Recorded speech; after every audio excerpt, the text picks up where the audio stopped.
Hey, what's up? Oh shit.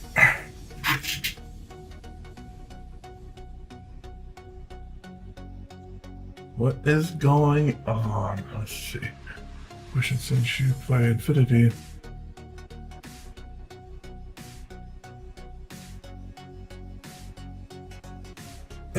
Well, I mean, I haven't played Infinity in a long while. Especially I haven't played a new edition yet. I've been really focused on 40K.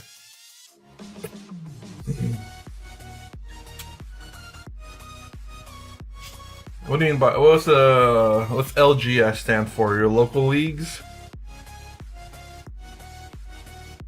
Not good with abbreviations or nicknames and such.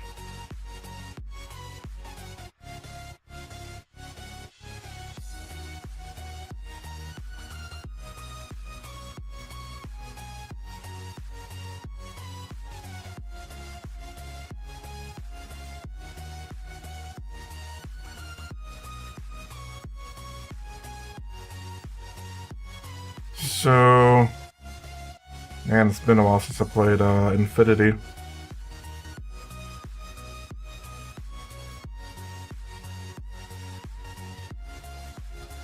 Local game store. Okay. Much like, I'd say much like 40K. Look at the models. And look at kind of, if you can, I'm not sure if you can find out how certain faction plays. Again, much like 40K where, you know, the best thing to do is not to find something that's like really good or really strong because things can change.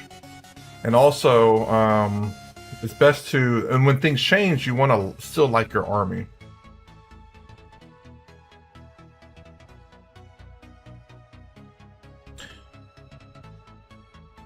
So the best thing to do is to find something that looks nice, that you like to play. Grab some of my models real quick.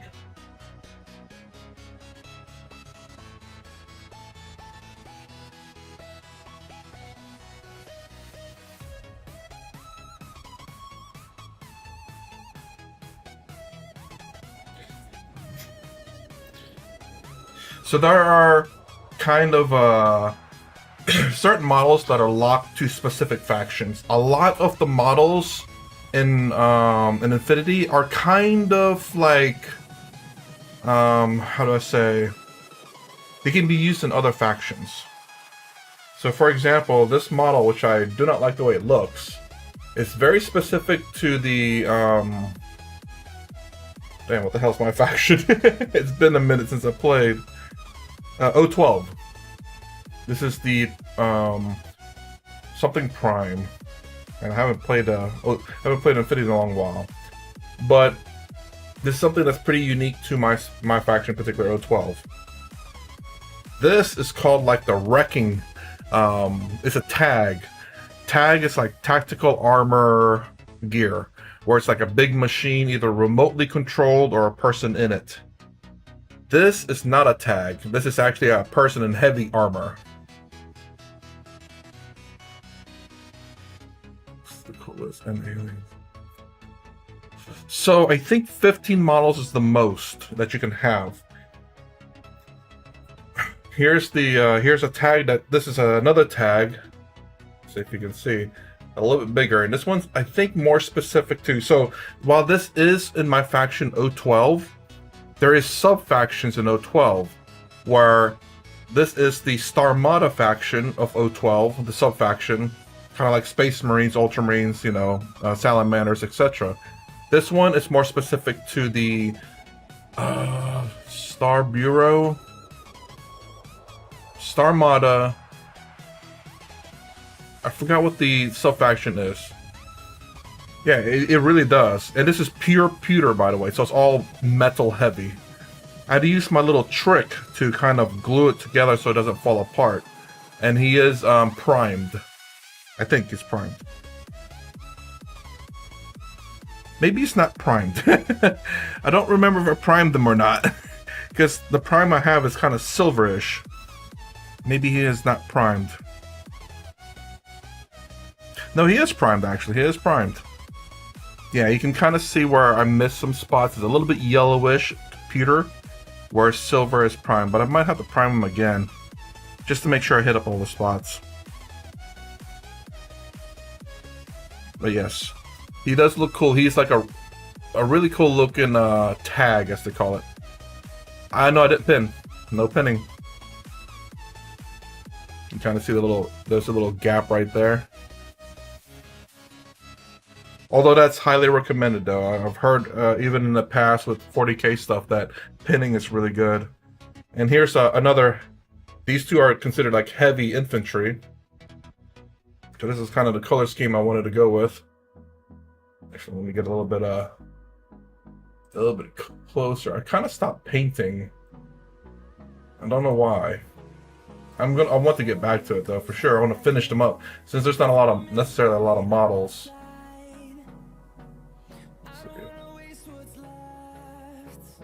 So, and this is pure pewter model as well. So,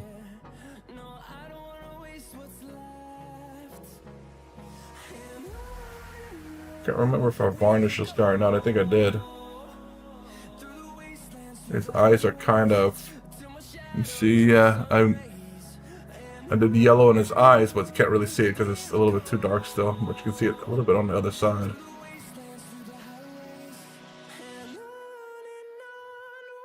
So, again, like most tabletop games, you want to like the models. I think you're the Japanese, but I think it's the JSA faction. They do look really cool. They're one of the few very strong melee factions. I don't know like how strong they are now, though.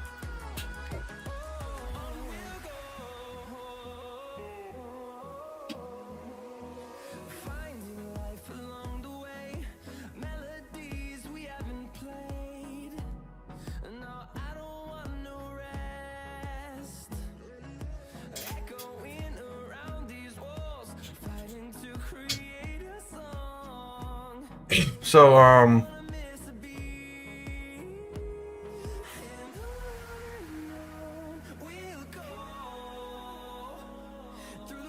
well, it's kind of interesting. I will say it's kind of hard to cheat in this game, I think.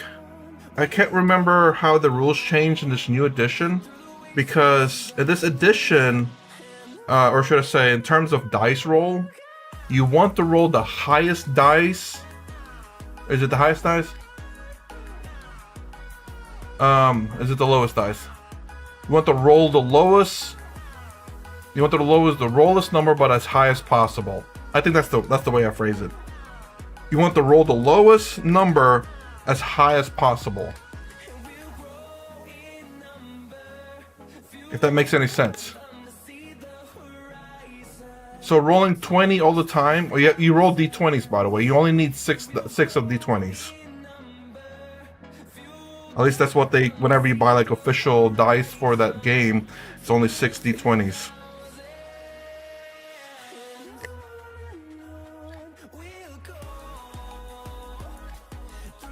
So so you want to roll the highest number, but not the highest possible number.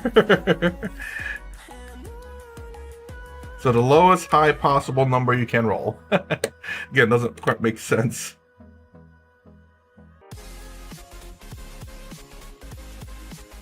I haven't played it in a new edition, but the rules are kind of still similar.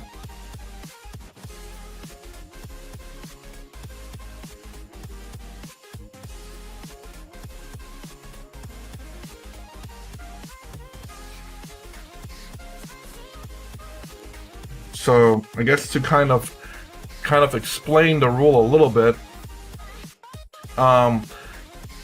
So you have characters that have like ballistic skill 14, and assuming there's no modification to your ballistic skill, you have to roll a 14 and under to hit. Anything over is an automatic miss. So if you roll a 15 on your d20, you miss. If you roll a 14, you critical hit. If you roll anything under a 14, is a hit. And then your opponent will get to choose to either shoot back at you to try to counter your shot, or try to dodge out the way. So when they dodge, they roll against their physical attributes, and they have to make sure that they pass their attributes to dodge their bullet. Or if they're shooting back, imagine if their ballistic skill is 15, or should I say 16, let's just do 16, and yours is 14. You roll a 13 on yours. You hit, but he rolls a 15 on his, he also hits. But because his number is higher, he wins. So you're the one who gets shot. But let's say this. His is ballistic 16, yours is 14. You roll a 14 and you hit a critical hit. He rolls a 15, it's not a critical hit, but it's still a hit.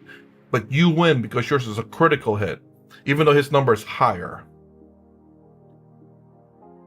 Now imagine his ballistic skill is 16 and yours is 14, and both of you roll 8s. You just cancel each other out. It's not neither one of them is a critical hit, and neither one of them is above the other. So it's essentially a tie, which makes it both fail. That's the thing I really do like about that game, is the fact that, you know, it's not always rolling 20s and 20s and 20s. It's actually, you want to roll the highest possible number without going over. It's kind of like, I guess, 21, like the Blackjack 21. I don't know if you ever played that card game, but you want to be the highest possible number without going over, essentially.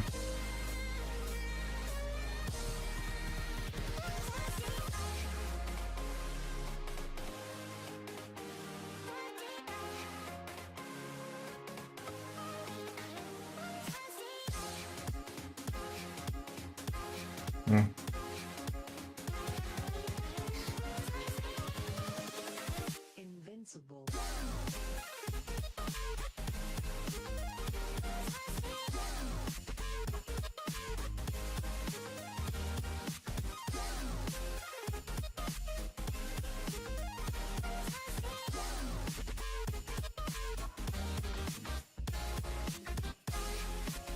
Yep. That's the cool thing about that game to me, is the fact that, again, you know, it's so there's no way to really get a cheating dice. You know, you can't get a dice that's all nothing but 20s on it, because then you'll always fail your shots. And sometimes rolling low is actually really good, because let's say you shot someone, you rolled a 1, you know, that technically hits because it's below your ballistic skills, but it's like a 1. But if that person's ballistic skill is 16 and he rolls a 17, he automatically misses and you win. So even rolling the lowest possible number, you can still technically win, which is, again, really cool.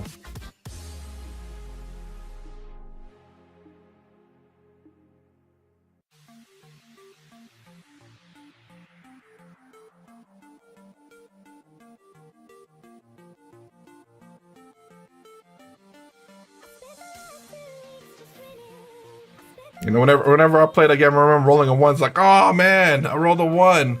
It's like, wait a minute, I didn't fail, but it's not like the best number I could roll. And then my opponent rolled over his ballistic skill and he failed. It's like, yes, a 1 wins. It's very odd.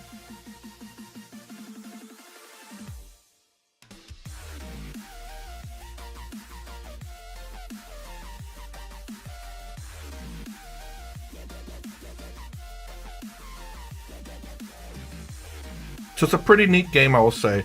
Also, the way it works is essentially, say there's 2 teams, generally speaking. You have a 10-man team and a 5-man team. I think 15 is the cap now. You might want to definitely look that up. But the way it works is that your team 1 has 10 activations, just keeping it simple, and then your team 2 has 5 activations.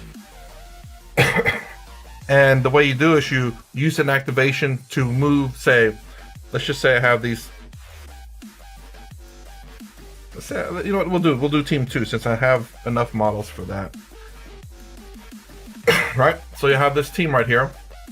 I'll say I'll use 1 activation out of my 5 to move this model. Hold on, let me see. Keep up. No, I believe it's 10. I don't know if they changed it, but it was 10. So let's say I have 5 activations. I activate this character to move, and then in every activation you have 2 things you can do. You can move and move. You can move and dodge. You can move and shoot. You can move and do other certain things. Activate something, trigger something. Because sometimes you have to push a button. Oh wait, push a button. I had a guy standing on a terminal, and all he had to do was push the button, and he keeps failing to push the freaking button. It kept rolling over his wisdom. He doesn't know how to push a freaking button. But anyways, so you can whenever you move, at any point between the 2 movement area, you can shoot. So for example, if you have 2 walls here, right? Let me see, okay. You have 2 walls here, and there's an enemy like over here that can only see through this wall here. You can pop out, shoot. You can pop out and shoot, and he can shoot you back, and then pop it and over here as your movement. So what you do is you do this. You say, okay, I'm gonna move, and then shoot. So you move over here. So this is essentially where your end move is. And then you say you're gonna shoot right here. So basically, whenever your character moves across, you say he's going to stop there to shoot, and this person will react to either shoot or dodge out the way. And then you continue your movement. I'm not sure in terms of how you're supposed to make that move. I played in a tournament, and they say that you just move fully, and then you say where you're going to stop at. So I've always thought that you say you move, you shoot right here, and then you finish your move if you're still alive. So as a defensive character, even if it's not your turn, you can still shoot. So for example, again, much like this is being the active character, you can move across, and then the defensive character says, oh, I see you because... let's look at the... Well, anyways. This is my custom base. So the way the bases work, if you see a notch right here, notch right there, and then there's a notch right there. These are their viewing angles, so they can see from this back notch and this back notch out. And anything behind that they can't see. And this is just the notch saying that this is their front. So if this guy was like this, where you see it's facing his back, obviously, and this person moves across, then this person can't react because he didn't see it. But if he was facing, say, even like this, where you see that little notch right there, and this person moves across, because it's part of his vision, he can react to that. He says he sees someone, yes, facing, and he sees someone, he can say, I can shoot you, or I can dodge out the way.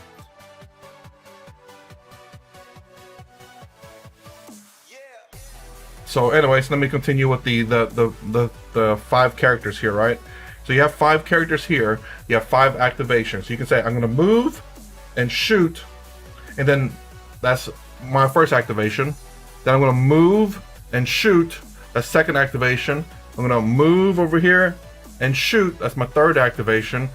And it's like, well, I'm in a good spot, let me shoot again. So my fourth activation is to shoot. Oh, it's not dead yet. I'm gonna use my 5th activation and shoot again. So essentially you can have, so for example, like this, and just to say, let's start all over with activations. I have 5 activations with this squad. There's this enemy here. I say, you know what, I'm gonna shoot you. And my enemy, my opponent says, okay, I'll shoot you back. So my activation is shoot, and we shoot, and say nothing happened. It's like, okay, I still have 4 activations left. I'll shoot you again. And he says, okay, I'll shoot you back. We start shooting each other, nothing happens again. Terrible rolls, or maybe we roll equal to each other in our dice roll. It's like, well, I really want this guy dead. I'll shoot you again. He's not dead yet. It's like, okay, I won. He takes 1 wound, but he's still alive. I'll shoot him again. He wounds me, and I'm like, crap, I can't, I don't want to do this again. So I'm gonna shoot and then move so that I'm hidden. So I'm gonna shoot him again, and he shoots back at me, and all of a sudden, you know, nothing happens while I'm at least out the way. So you can stay still and shoot, or you can move and shoot. But I don't think you can dodge and shoot, because obviously you're trying to dodge. But what could happen also is another thing, is like, so another thing is like, imagine he's hiding behind a building right here, but he can still see.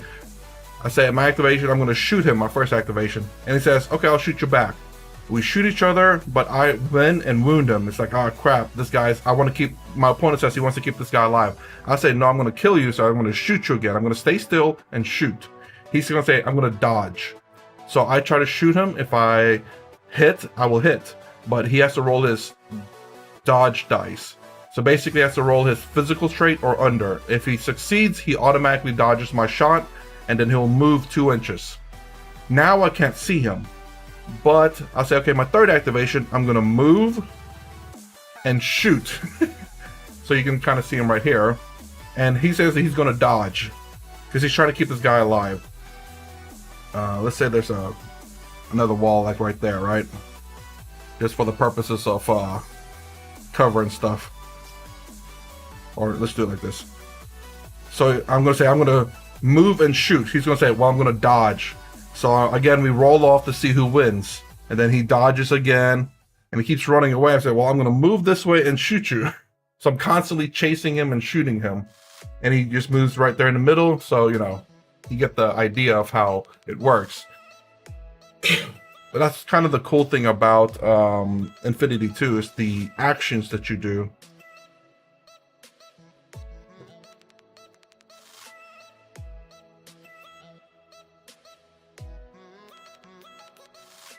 So facing is very important.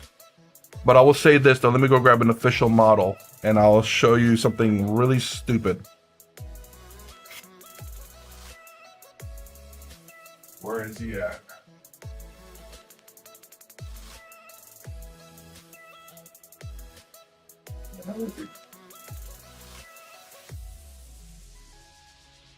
Oh, there it is. This thing was being hidden. All right. So see this model right here? Pretty cool looking model. Oh, you can see the little direction right there. There's that half point, and that's saying where the front is. That little notch is the front, and that little notch is saying that his right side and front facing. So you can see this model looks really cool, right? Let's pretend this is the wall that he wants to hide behind, and you want him facing that direction. Well, you have to kind of turn him so that he can, you know, that sword is kind of in the way. That's his front right there, you know, right there, and it's hitting that. What's a better way? Oh. So imagine this being the wall, and then you're trying to get him close to wall so you can get cover because it's true line of sight. But then his facing is off. It's not this way, but it's turned because of the freaking long sword in the way. So what you have to do is you have to tell your opponent that the way I do it is it's based on base size, by the way. So it's not based on what's sticking out or anything, or how tall your model actually is either.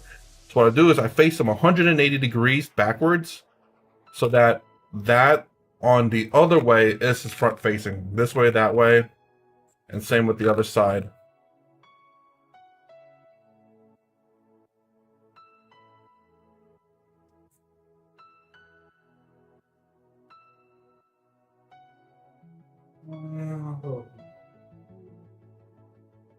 And let me grab something real quick.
Yes, exactly. Well, I custom made mine. They don't look like tubes, but it makes it a little bit easier. So you can see how I labeled it. You see S4, S4, and the way it stands up is I do it like this. Hopefully this is not too tight. So it broke my other ones.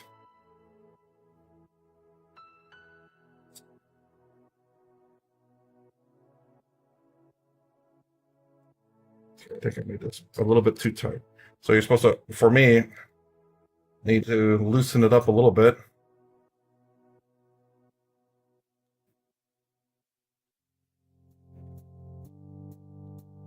So they're like this. So it looks tubular in shape, essentially. So you have the width, and the height. S4. And the S4, and this is the base size of the S7 and S4s, but this is the height of the S4. So S8, which is the silhouette size, as they say. So S8 goes like this then.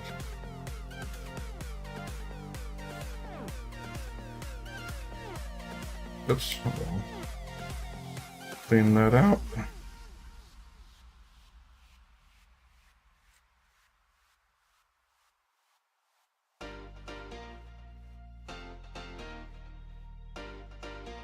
I meant to reprint this and not be so tight fitting.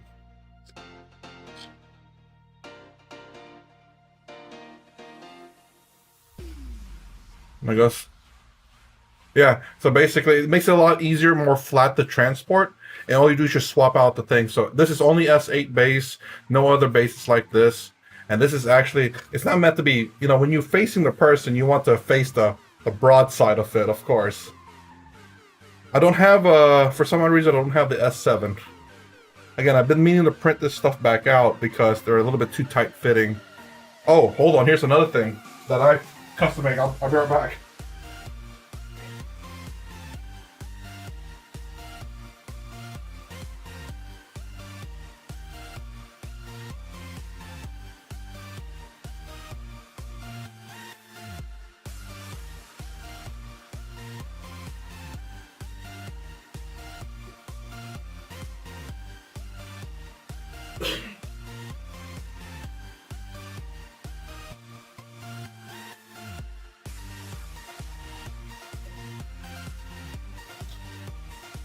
So here's what I custom made right here.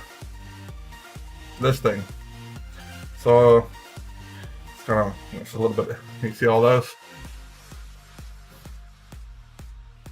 I'll just lift that up. It's magnetic. And then you have your tokens, your command tokens, your irregular tokens. Then also you have your camouflage, impersonation. You have your repeater, just in case you have repeaters. Camouflage, camo with no negative modifiers. Camo -3, camo -6. Impersonation -6. Impersonation 2. And you have like, so for example, like if he's isolated, this will, what I'll do is I'll put this on the floor right next to him, and that's the arrow pointing who's isolated. Or if he's targeted, then, you know, put it on them. He's targeted. Or if he's unconscious, or if they're prone, suppressive fire if they're the leader of the squad. Yeah. And then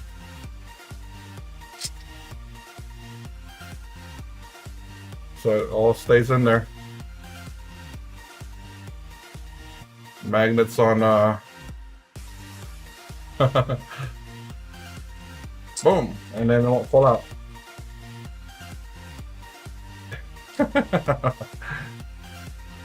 Designed everything.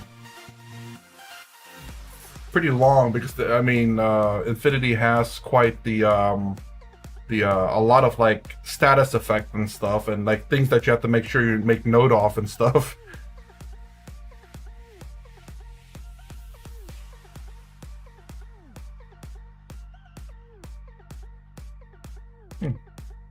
Caught this one.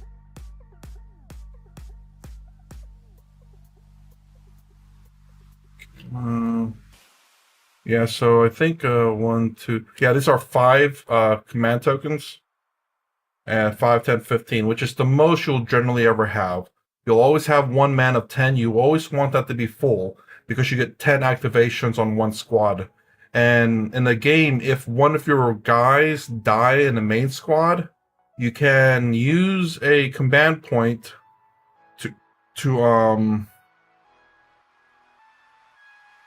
you can use a command point to transfer 1 squad to another.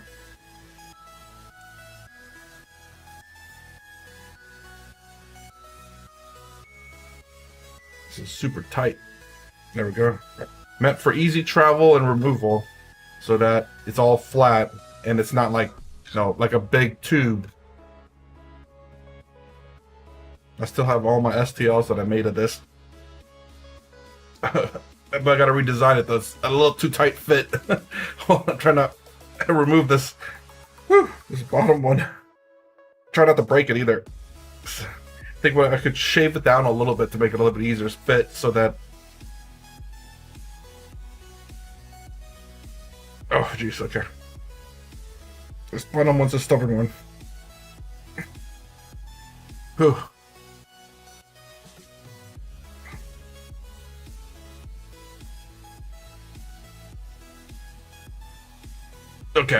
Okay, maybe I'll do this one a little bit later.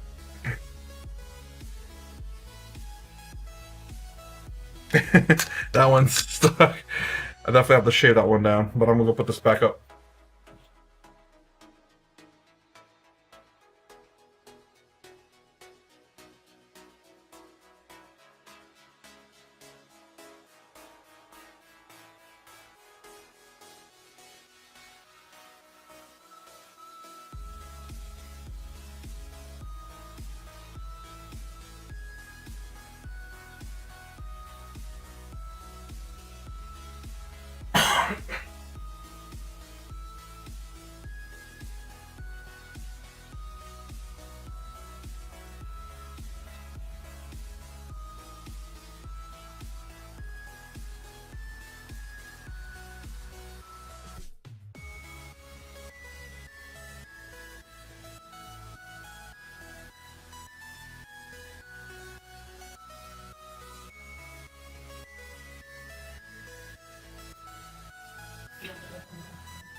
How else am I supposed to take that? I guess you could say I convinced you to buy. Yeah, it's really cool. I mean, the cool thing about the game is that you don't really need a lot of models.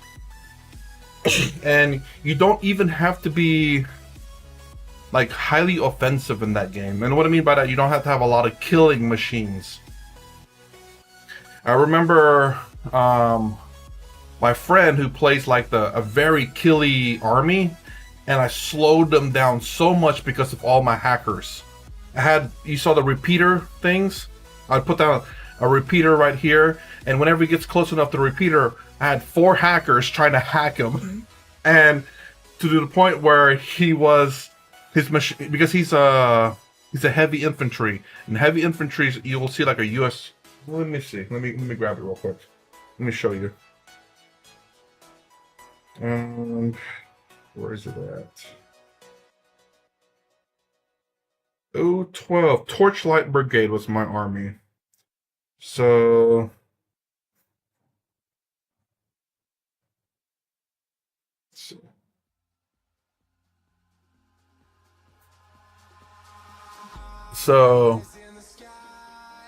Lord. So you see, well, let me adjust the. Is that so much more real then? Well, hold on. You know, there are like sets that you can buy. I already boxed up mine where I had like a lot of minis in it, which was pretty cool because I like in a sense collecting. So here's the prime I was talking about. Availability means how many of that model you can have. The S is a silhouette, meaning how big it is, you know, silhouette 5. Vitality is how many wounds it has. So basically, once you hit 0, I think you're just unconscious. BTS is your defense against like hacks and viruses, you know, chemical warfare or hacking software. And then your arm is your armor, basically anything physical. Your whip is your wisdom roll, essentially, like pushing buttons or I think it's trying to counter hacks as well. I can't remember. I think whip is you're definitely pushing the buttons part. Your physical is your melee attacks or your ability to dodge, your physical attribute, essentially. Your BS, of course, is your ballistic skill. Your CC is your close combat. And this is your movement value. So you have a 6 and a 2, meaning that if you move, your first movement 6, and then if you move again, it's only 2 inches. Like, remember how I said you can move and shoot? Well, instead of taking a 2, you can shoot. So you can move 6 inches and then shoot, or you can move 6 inches and then 2 again. So BS attack -3 is an ability that he has that says whenever I shoot you, you're -3 at whatever you're trying to do. Courage means he doesn't, whenever he gets shot at, he automatically passed like the bravery test, essentially. Immunity shock, which is kind of strange because everyone almost has it. Essentially, they're immune to from being just outright killed. Tactical awareness is just something else. Anyways, I was trying to get to the point was that USB right there. You'll see even like the Silver Star Rovers. They have that USB right there. That means they can be hacked. And you see the HI right there means heavy infantry. If you look, let's see, this one, medium infantry. You can see that's actually like these multispectral vision L2 level 2 is really good. It bypasses like mimetism right here. Mimetism means if they're being shot at, it's -3 to the hit. And then you even go down to like light infantry. And then you see this, the cool thing about it, so this model is, this is his stats. There's the different ways to deploy this model. You have 3 different ways of deploying. A 4 deployment one, a little FTO one, and then another one. So you have a Thunderbolt +1B, or an AP Marksman one. So they have different points cost too, 27, 28, and 29. But you can only have, obviously, 2 of these guys. So that's another cool thing about this game is that there are kind of ways to equip them, but you can't pick them out. So you can't say, I'm going to give them the sniper rifle. And you can see what loadout that you give them. Oh yeah, she's a special character here. And Hippolyta is a special character as well. Yeah, she has a lot of stats. You can see she only has one available character. Nightshade is like a ninja. Bang bombs +4. I have no idea what that is. A new ability you got. Then you have these little tiny Rem, which is remote, which is something availability 1, and this person only costs 7 points. But the cool thing is it gives you an activation. So these things are kind of like things that fill, but it's considered a repeater. So if you have hackers and anything that can be hacked, it's within like I think 8 inches of this guy, you can attempt to hack it. And that's the wreckers. One of the tags. This is it. So you can see it says tag means tactical armor gear. I think is the big guys. You can only have 2 of those. And it costs 57, 55, and 51 points, depending on which variation you get. Oh yeah, so that's the only tag this particular group can get, is just that one. But if we go back one, so you see Torchlight Brigade, and then you have Starmada. If we go to Starmada, which is all old 12, by the way, this is the this is the main faction. These 2 are the sub factions. So Torchlight Brigade is a sub-faction of O12, and Starmada is a sub-faction of O12. So if we go to Starmada, I think I'm in Starmada. No, I'm not. No, I'm not. Okay. Over here, we can see Zeta unit. It's the only tag. Wow, the only tag that they have, which is that big, cool-looking model that you saw. So they only have this model right here. Has armor 8. So it's a very hard to penetrate its armor, but it has a BTS 6, means it's a little bit easier to hack, even though BTS 6 is actually quite high. It has 3 structure points before it's destroyed. It's a silhouette 7, so it's one of the big ones, and there's only 1 available for it. He can be your lieutenant. I'll say this game is kind of strange because there's 2 sheets that you print out. Your sheet that has all the information about your army, and the second sheet won't have, if you make this your lieutenant, it will not have that it will not print that out, the lieutenant part. It'll just say you have a Zeta on there. The reason why is because you cannot let people know who your lieutenant is. If your lieutenant dies, it kind of loses communication between all your other guys. And you just have to spend 1 turn nominating another lieutenant. And what happens with that is that, you remember how I said this was a group of 5? And I did that 1 activation with this person like 5 times? Well, now it becomes where each of them has their own activation. So I can activate this once, then this person once, and then this person once, and this person once, because there's not a coordinated attack anymore. Everyone is their own individual person until a lieutenant is nominated again. So the lieutenant is very important to keep alive, because he'll say, okay, you go here, here, here, and here. But if he's dead, then this person says, oh, I don't know what's going on, let me go here. And this person's like, I guess the lieutenant's not giving us orders, so I'll go here, and this one goes over there.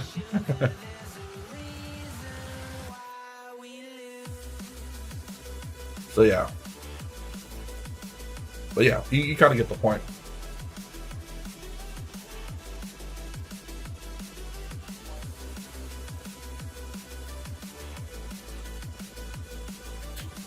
Okay, anyways, let me get back to this.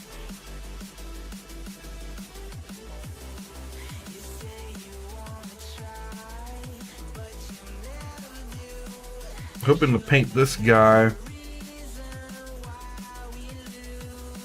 I decided to build him out and use him as my model that I'm going to paint.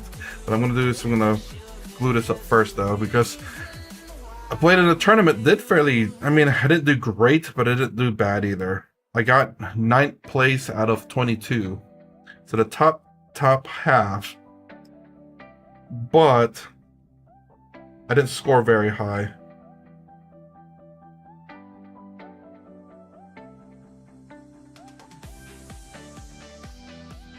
So I made a new list that actually might be quite competitive. So I'm going to try that list out, hopefully Monday or something. Well, not Monday, but sometime. I hope to test it out.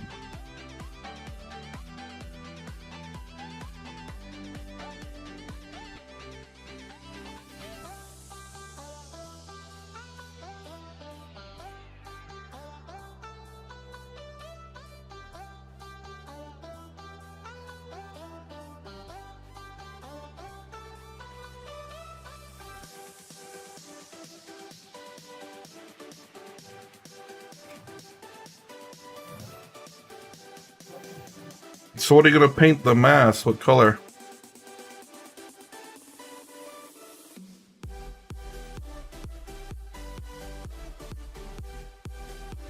Well, it looks shiny, but it's not wet at all.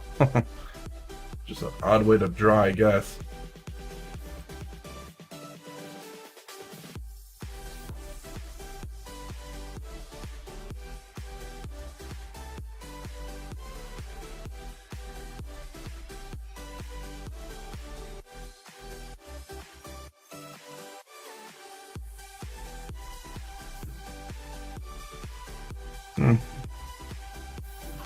Trying to Kamen Rider look. I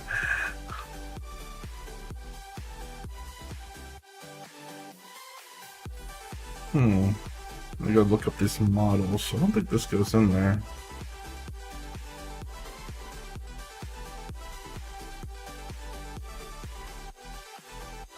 Probably not, because that would fit. Kamen Riders. A good idea for product for that particular game. Got a Games Workshop Warhammer version of blast markers. And W with mini wheels, 6 wound marker. S. Have these dice, not cheap person. I think you got it. You got a product. I'm going to decide which one, but Ichigo and Bujin Sword are in the front runners. I'm not familiar. Ichigo sounds familiar. I haven't seen Kamen Riders in a long time. Let's see, Troy. That's probably pretty clear.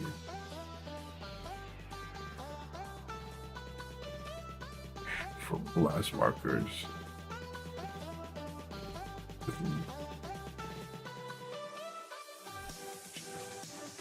Hey, did you get the old templates of GW? I think I still have mine. I know they use those things in, I think, 40K and Fantasy, I think. Well, they have the weird dice, too, on Fantasy.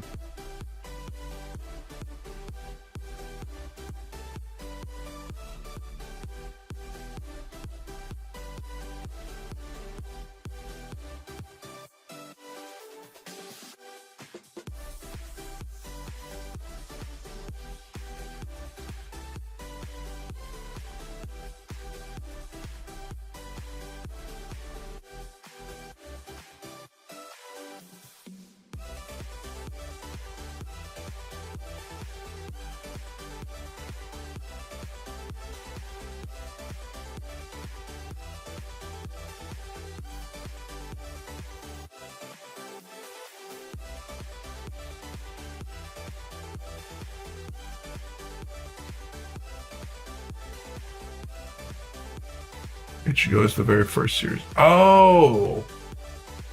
Huh. Yeah, I'll watch... Oh, jeez, it's been forever. Oh, well...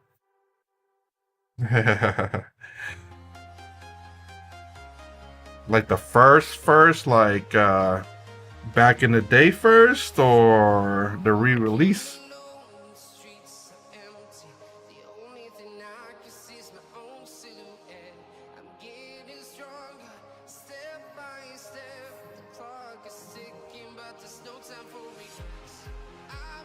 Which one is the top?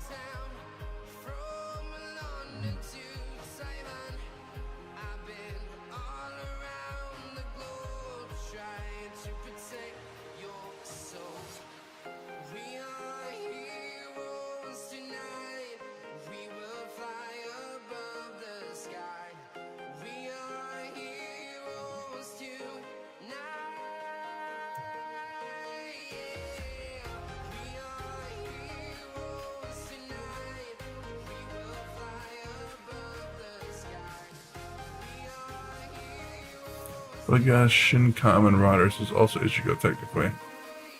I don't know which version I watched. It was a long time ago.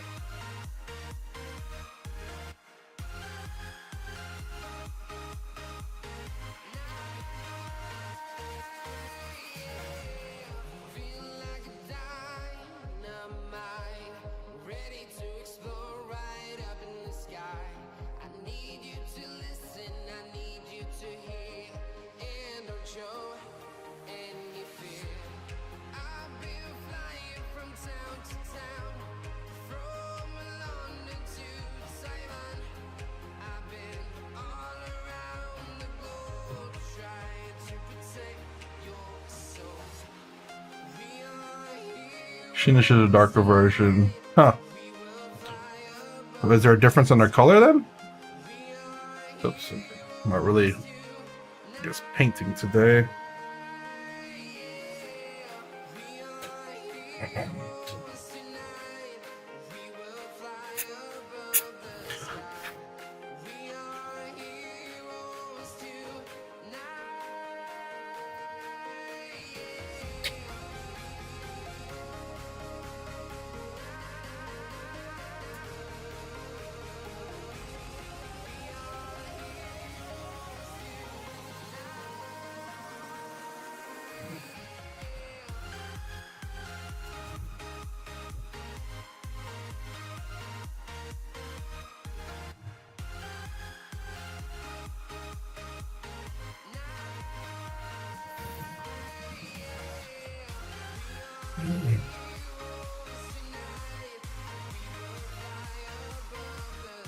Oh, well, he said a darker version. I assume, like, you know, story-wise and everything, like, more adult-oriented.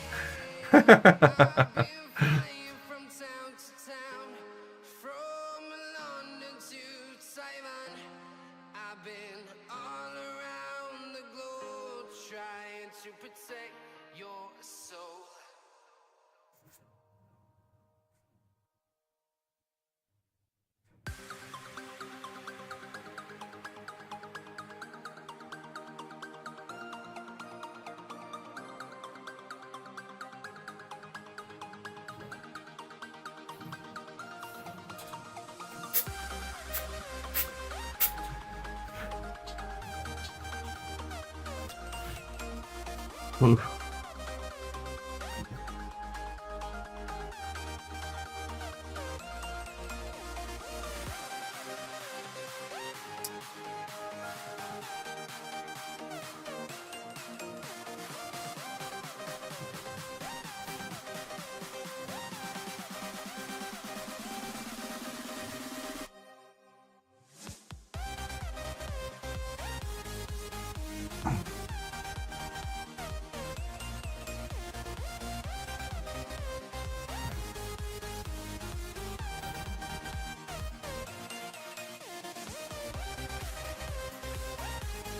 Jeez.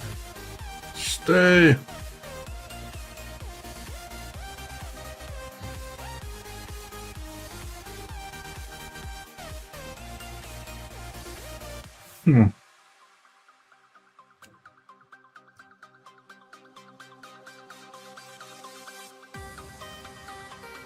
This one does not want to. There we go. Oops.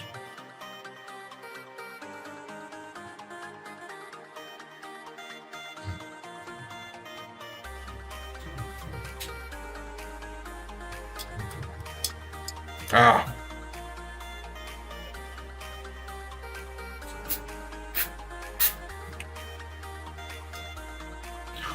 Whew.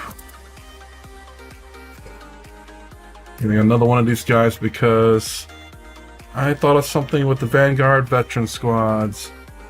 Not Vanguard veteran squads, sorry. The Vanguard assault. Or the Vanguard detachment.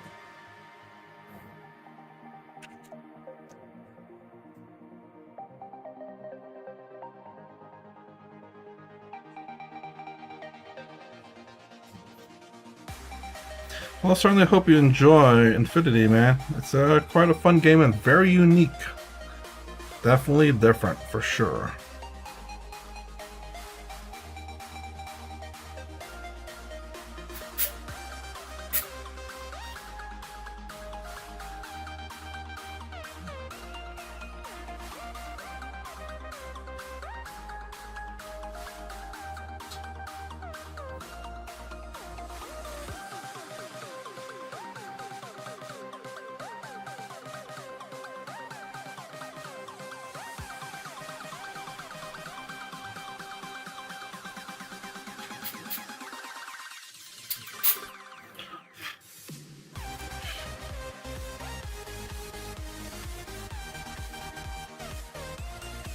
Come on, what's pretty much a train? Oh my gosh! It's a lot of terrain, man. It's a freaking lot of terrain. That's the thing I think that kind of holds it back for me, honestly.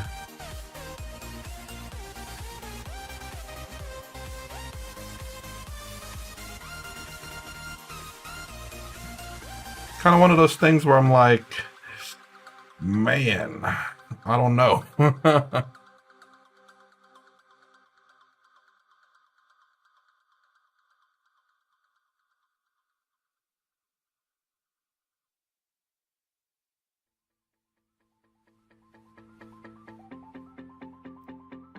Because there is quite a lot of it.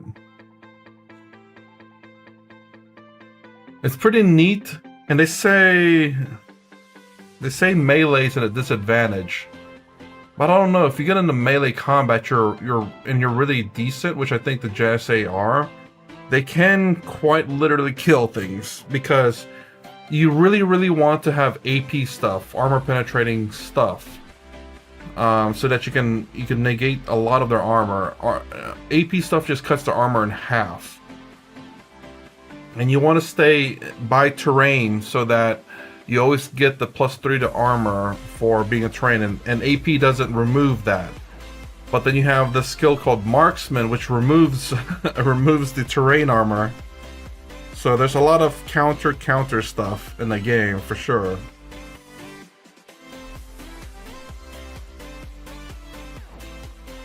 The cool thing is that the app itself, if you click on the ability, it'll tell you what it does, which is pretty nice.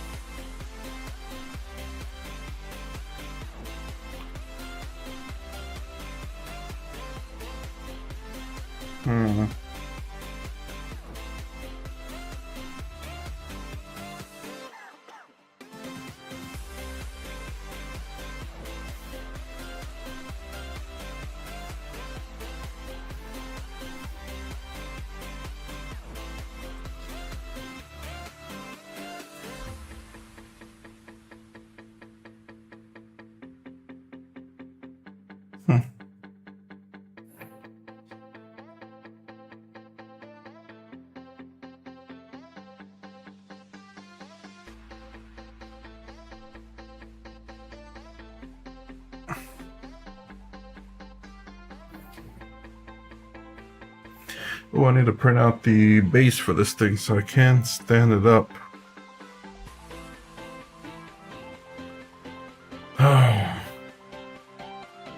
Anyways, I'm hoping to get the official ones of these guys, but right now I'm just kind of testing them.